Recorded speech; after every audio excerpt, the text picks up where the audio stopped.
Glória a Deus. Irmãos, é interessante, né?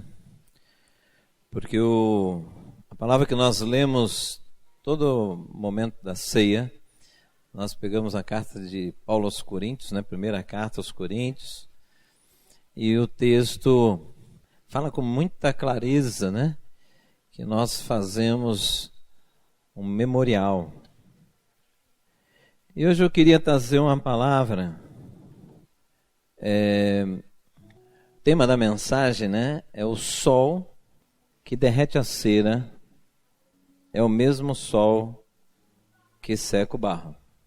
Está entendendo? Para onde que você vai, pastor? Eu começo a pegar a pessoa de Jesus, né? Irmãos, nós somos salvos. Nós cantamos, Ele nos salvou. Que coisa tremenda que Ele fez por nós, né? O efeito disso na minha vida e na sua vida, na vida daquele que entende, né, isso, o efeito é eterno. Eterno tem um sentido de não tem fim. É eterno. E é tão poderoso que ninguém pode mudar isso. Ninguém pode. Se você entendeu e aceitou, você está selado para o destino, né? Você é selado com o Espírito Santo, então essa vida que Ele prometeu, na verdade já começa aqui, né? E quando a gente vai pensando nessas coisas, ou para pensar, é interessante porque Jesus ele veio em carne e sangue. Estão entendendo, irmãos? Ele veio em carne e sangue, isso significa que todas as experiências que ele teve foram experiências também humanas, né? Em termos de sentimento, de dores, aflições. Segundo a palavra de Deus, ele passou por tudo isso, né? Entende? Ah, mas ele é Jesus. Não, ele passou por tudo isso. Sim, Jesus, mas ele passou por tudo isso ao ponto de dizer, se possível, afasta de mim este cálice. Então, havia uma aflição enorme, enorme, enorme. Vai pensando nisso. Enorme. Mas o que fez com que ele obedecesse o plano do Pai? Amor por mim e por você, tá certo, irmãos? Ele se submeteu. Ele obedeceu. Uma obediência que levou ele a morte, né? Hoje eu gostaria de a gente pensar um pouco junto. A palavra do Senhor diz que o nosso referencial é Cristo, né? O nosso referencial é Cristo. A palavra do Senhor também, se nosso referencial é Cristo, e nós então buscamos ser discípulos de Jesus, amém? Então, discípulo é aquele que segue um mestre. O discípulo, segundo Jesus, ele diz assim, o discípulo jamais será maior do que o seu mestre, né? Tudo bem, mas nós temos que então seguir o nosso mestre. Nós não passamos dele, nós seguimos o nosso mestre.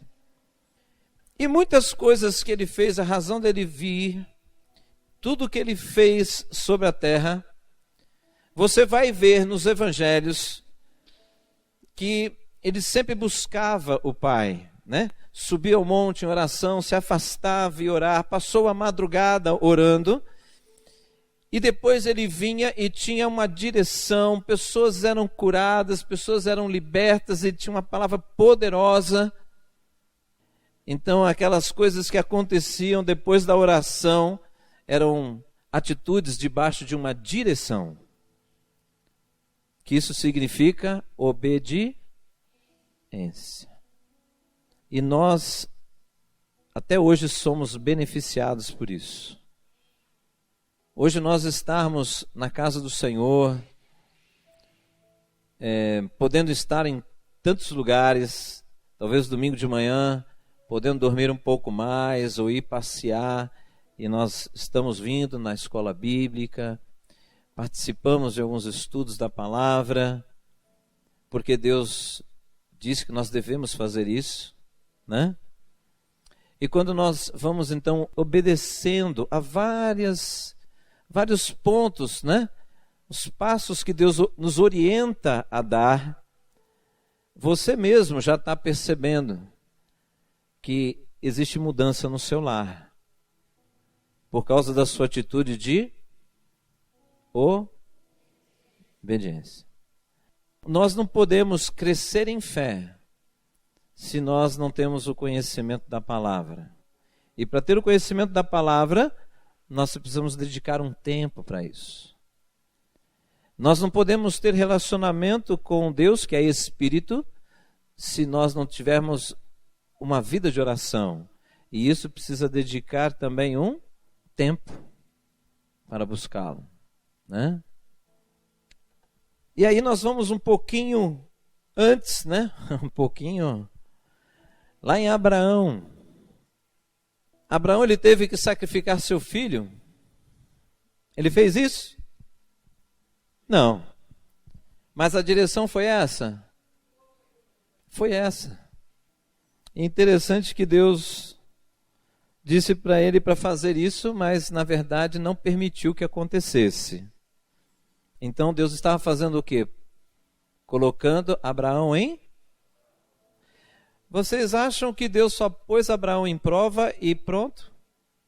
Não precisa pôr mais ninguém em prova, porque Abraão foi provado e aprovado, e o restante de todos aqueles que eu alcançar não precisam passar por prova. Vocês acham que é assim, irmãos? Ou será que você também passa?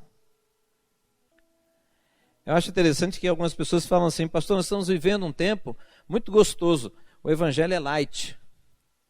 Eu falei: não, filho, você não está convertido. Não existe evangelho light, existe uma notícia maravilhosa, porque evangelho é boa notícia. A boa notícia é que existe salvação para o homem pecador. E a salvação vem de uma vida que reconhecendo Cristo como Senhor e Salvador, e isso te coloca numa posição de submissão àquele que vai transformar a tua vida. E a obra de transformação começa agora, irmãos. Amém? Mas vale a pena? Meu Deus, eu vou morar no céu. Como vale? Vale muito, né? Vale e muito, porque eu não quero, eu sei que eu sou um pecador, mas eu também sei que Jesus morreu por mim e o sangue dele derramado na cruz me purifica de todo pecado. Eu sei disso, mas também o apóstolo Paulo diz o seguinte: somos transformados. Ei, somos transformados. Mudança, dia após dia, de glória em glória. Isso significa que eu tenho que estar em obediência. Está entendendo? Irmãos, o discípulo não vai na frente do seu mestre, dá a mãozinha para Jesus, para o Espírito Santo, vem, me segue, Espírito Santo, me segue. Vem cá, Espírito de Deus, vou te mostrar, esse caminho aqui é novo. Esse aqui você não conhece, deixa eu te mostrar. Não existe isso, irmãos. Mas muitos estão fazendo meio assim, né? E a colheita está sendo ruim, está sendo difícil, né? Mas eu queria dizer para você o seguinte. Olha lá. Gênesis capítulo 22, versículo 15. Pela segunda vez o anjo do Senhor clamou do céu a Abraão e disse: juro por mim mesmo, declara o Senhor. Olha que coisa forte Deus mandando para ele. Que por ter feito o que fez, não me negando o seu filho, o seu único filho, esteja certo que o abençoarei. Ei, irmãos, parece que ser obediente, às vezes na nossa cabeça, pode ser perder coisas. E a palavra de Deus, né, testemunha que o próprio Deus disse que Abraão não ia perder, não perdeu o seu filho, e ele ainda ia ser abençoado. Abençoarei e farei seus descendentes. Olha, a bênção não veio só sobre Abraão, se estendeu sobre a sua descendência, tão numerosos como as estrelas do céu e como a areia das praias do mar. Sua descendência conquistará as cidades dos que lhe forem inimigos, e por meio dela todos os povos da terra serão abençoados, porque você me obedeceu. Porque você me obedeceu. A razão disso é porque você me obedeceu. Aleluia! Você está aqui. Você é o cumprimento dessa palavra. Aleluia! Mas algumas coisas estão confusas, né? Eu vejo o mundo nos ensinando cada vez mais o princípio da rebeldia, da anarquia, né? E não da obediência. Não, obedecer é bobagem. Obedecer você perde. Você é bobo. Você vai ser usado. Você vai ser humilhado. É isso que o mundo ensina. Aí vem Deus e fala, me obedeça. Aí a sensação começa a ser parecida. Só que a gente não fala isso. Mas as nossas atitudes são aquela rebeldia conhecida como rebeldia passiva. Concordamos com tudo que está escrito, mas não fazemos tudo o que está escrito. Estão entendendo? Concordamos com tudo o que está escrito, mas não fazemos tudo o que está escrito. Isso chama-se rebeldia passiva. Você não confronta, você não afronta, você finge. Existem pessoas assim, mas eu estou trazendo aqui o que Jesus, quando ele ressuscitou, ele foi coroado, não é isso? Amém, irmãos? Ele diz, toda autoridade me foi dada nos céus e na terra. Abraão recebe esta promessa. Coisa linda, né? E aí também nós podemos ir lá em Êxodo, mas vamos lá, irmãos, Êxodo capítulo 13, versículo 21. Aqui é o momento onde o povo já passou pela libertação lá no Egito, e eles estão bem ali no começo da saída, né? E aí o texto diz o seguinte, no versículo 21, durante o dia o Senhor ia adiante deles, o Senhor ia atrás deles, é isso, irmãos? Ele ia onde? Adiante, na frente. Ele ia na frente, adiante deles, numa coluna de nuvem, para fazer o quê? Para guiá-los no caminho. Para guiá-los no caminho. Eu só serei guiado se eu permitir que isso aconteça. E isso é o quê? Obediência. Porque o Senhor, ele toma posição e ele vai. Vem por aqui. Se eu vou, eu estou obedecendo. Do contrário, não, né?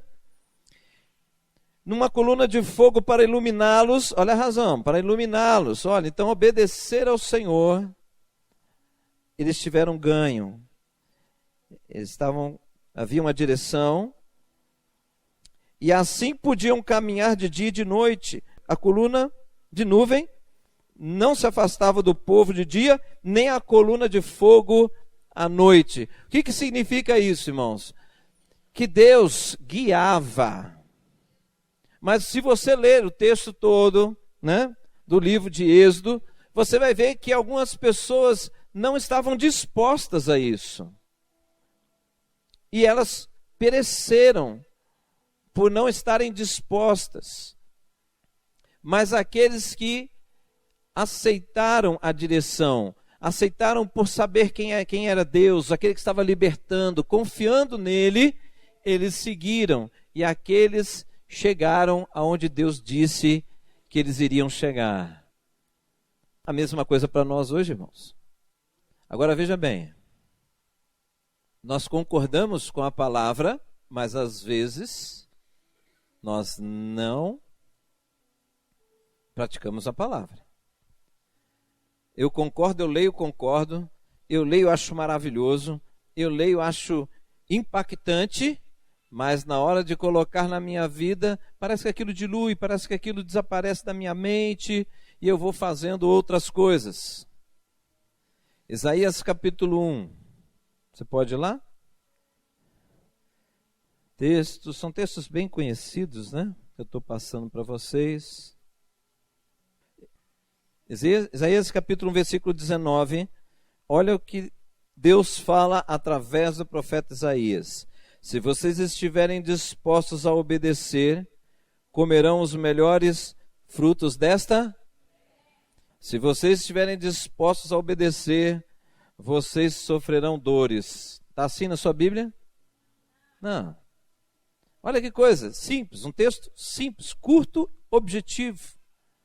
Nós estamos vendo aí no percurso aí da história a importância de nós entendermos o que é obedecer. Meu Deus, o que será comer os melhores frutos dessa terra? Eu deixo para você pensar nisso, tá? Tudo bem? E aí, eu quero entrar no mesmo sol que derrete a cera. O sol que derrete a cera é o mesmo que seca o barro. Diante de tudo isso que eu falei, nós vemos dentro da igreja pessoas intrigadas, pessoas que estão procurando uma resposta. Vem cá, por que será que determinada coisa dá certo com fulano e não dá certo com Beltrano? Por que será que fulano se aplica numa coisa, vai lá buscar a Deus tal e alcança? E eu estou aqui tentando, batendo na porta, quase arrombando a porta do céu, e o negócio não vai. O que será? É intrigante isso, porque eu vou na palavra e diz que Deus nos chama de filhos, e ele não fala assim, eu tenho algumas preferências. Não, ele não diz que tem preferências assim. Mas então o que é? Que coisa! Como é que tem pessoas que chegam na igreja e você vê a pessoa rasgando o coração na presença de Deus e as coisas vêm para ele de uma forma tão intensa, e ele na sua imaturidade espiritual não tem problema, aí Deus levanta pessoas e fala, olha, vou fazer isso na tua vida, e ele fica doido, né? E ele fica animado, e ele está em tudo quanto é programação e tal, e isso, aquilo, outro, e ele não se sente obrigado a isso. Mas o que ele fez? Não, eu rendi a minha vida ao Senhor, né? Poxa vida, é o mesmo Deus, mas acontece com um de uma forma e com outro de outra. É o mesmo sol, derrete a cera, seca o barro. É o mesmo Deus, só que um reage de um jeito e outro reage de outro. Estão entendendo? O problema não está em Deus, o problema está na reação. A tua reação, a minha reação, diante de um chamado de Deus, diante de uma direção de Deus.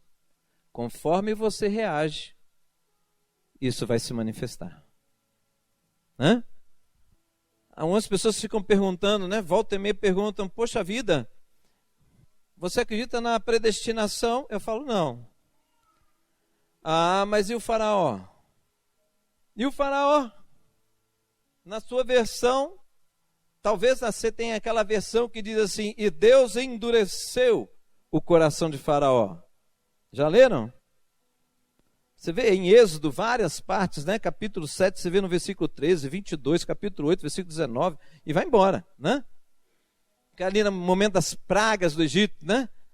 E aí vem aquele sinal de Deus, e aí o texto diz, e Deus endureceu o coração do faraó.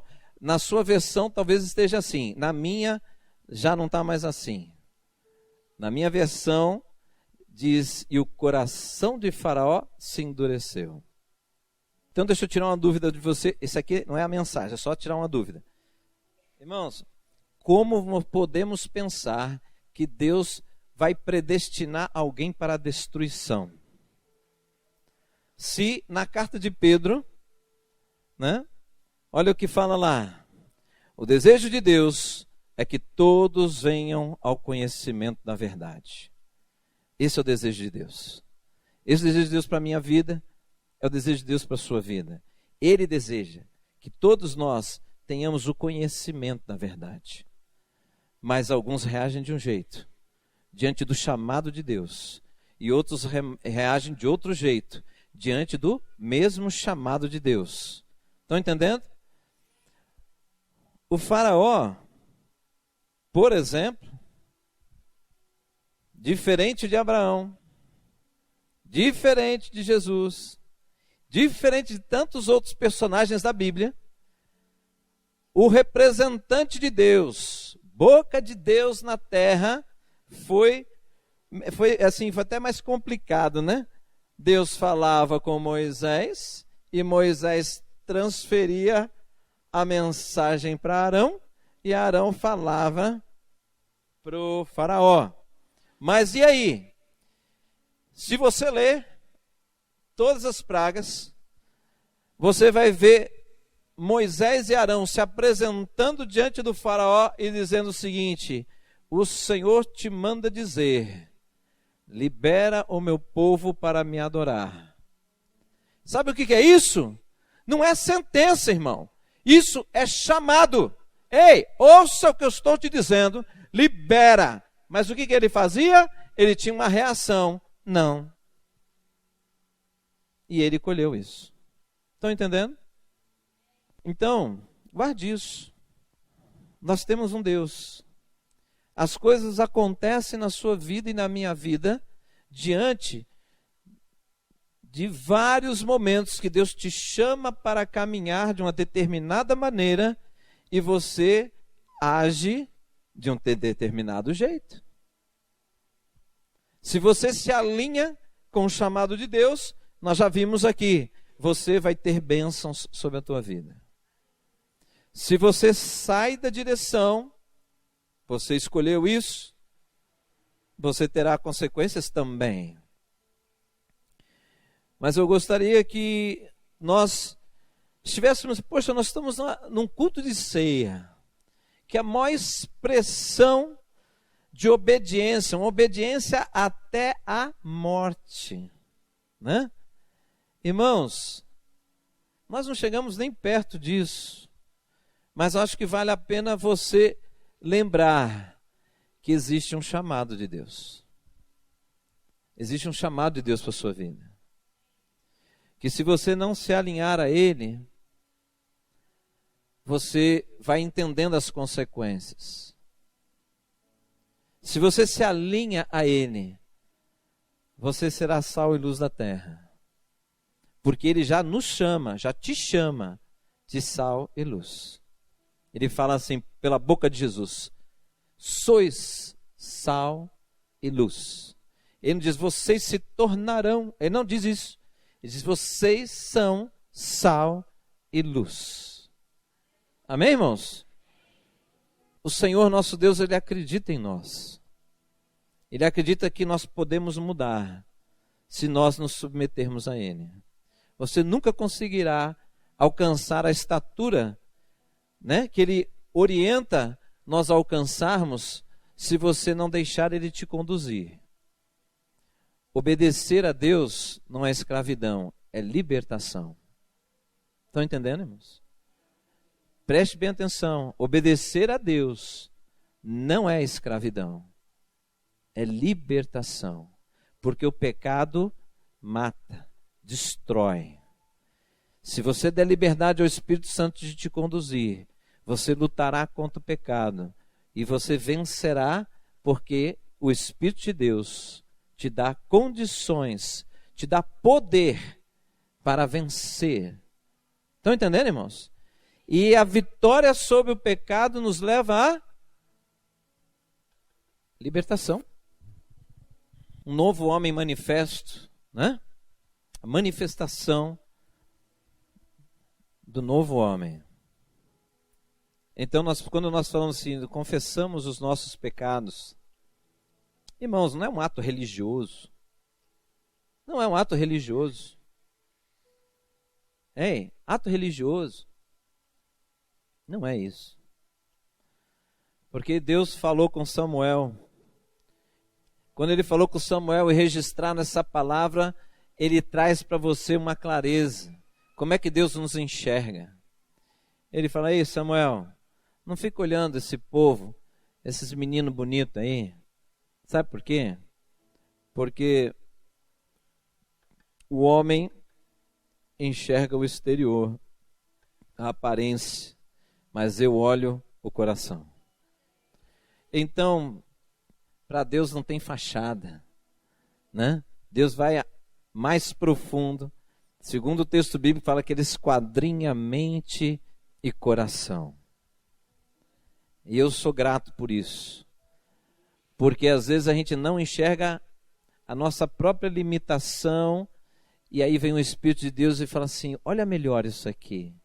Aí quando você vai ali, presta atenção no que ele está falando. O que é, Deus? Isso aqui, por que você está sentindo isso? Olha, nem reparei. Né? O que a gente está falando nos AMEs, né? O que é, Deus? Dá uma olhadinha. Eu dei uma palavra lá no grupo, nas casas, que vocês chamam de AME. O que é, Senhor? Meu Deus, o senhor está falando de inveja? Ele falou: você é um invejoso. Aí o que você faz? O que eu faço? Talvez queira dar uma butinada em Deus, né? Aí para você, sabe como é que crente dá butinada em Deus? Sabe como é que ele faz? Porque tem uns ousados, né? Butinada em Deus é sai para lá, Satanás. Aí não é mais Deus, aí é Satanás que está falando. Mas, por que Deus faz assim? Porque Ele nos ama. Ele fala assim: ei, dá uma checada, eu deixei registrado. Está lá num livro chamado Apocalipse. Tem o perfil do cidadão do céu. Se você não tiver daquele jeito, meu filho, cara, olha o que eu já fiz por você. Você vai falhar na reta final. Não faz isso. Né? Estão entendendo, irmãos? Eu quero estar com você para sempre. Ajeita aí. Deixa eu operar na sua vida. Não assume direção, não. Lembra? É eu que vou na frente. Deixa eu ir na frente. Segura as pontas. Acalma aí. Guarda o teu coração. Presta atenção. Então, preste bem atenção. Às vezes, nós não abrimos mão de algumas coisas na nossa vida porque nós não temos a fé suficiente para acreditar que eu abrir mão daquilo que eu sei que não está certo, mas de alguma forma me preenche, e esperar aquilo que Deus prometeu colocar no lugar. Está me entendendo? Estou falando espiritualmente, tá, irmão? Mas para você entender que o velho que não presta tem muitas coisas na nossa vida. E nós precisamos abrir mão disso. Mas é melhor o velho que não presta, mas eu tenho, do que abrir mão do que eu tenho e ficar sem nada. Mas Deus te prometeu alguma coisa? Prometeu. Então, põe a sua fé em ação. Quem tem fé, obedece. Está entendendo o que eu estou falando? Anota essa frasezinha de efeito. Quem tem fé, obedece. Quem não obedece é porque não tem fé. Amém? Vamos orar? Pensa um pouquinho junto comigo e vai falando para o Senhor, né? Fala assim: Deus, levanta a mão e fala assim: Senhor, eu estou aqui, ó. Eu quero dizer para o Senhor nesta noite que vale a pena te obedecer, Senhor. vale a pena. O Senhor já deu muitas provas disso. Eu não estou obedecendo a homens, Deus. Eu estou obedecendo o Senhor. E, Senhor, toda a autoridade instituída sobre a minha vida, Senhor, eu tenho que reconhecer como instituída pelo Senhor. Mas, Senhor, meu coração às vezes tem dificuldade de lidar com isso, porque nós queremos resolver da nossa forma, dentro da limitação da nossa sabedoria, quando nós não conseguimos entender o que o Senhor vai fazer. Mas é justamente aí que entra o princípio da fé.